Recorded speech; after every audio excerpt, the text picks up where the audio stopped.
Добре дошли в разбиране и общуване чрез емоции, интерактивно преживяване, създадено да изследва мощната връзка между музиката и чувствата. Нека започнем това пътуване. Започнете, като подредите удобно, отворено пространство, където участниците могат да се движат свободно. След това подгответе първото музикално произведение и го пуснете на подходяща сила на звука. Насърчете участниците да се движат по какъвто начин музиката ги вдъхновява, било то танцуване, игра, люлеене или просто ходене. Целта е да им позволите да се ангажират с ритъма и да изразят свободно своите емоции. Всяко произведение трябва да звучи 2 до 3 минути. След като музиката спре, дайте на участниците момент да размислят за това как са се чувствали по време на дейността.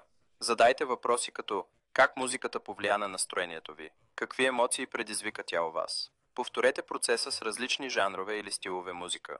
Тази вариация помага на участниците да изследват как промените в темпо, мелодия или ритъм могат да предизвикат различни емоции.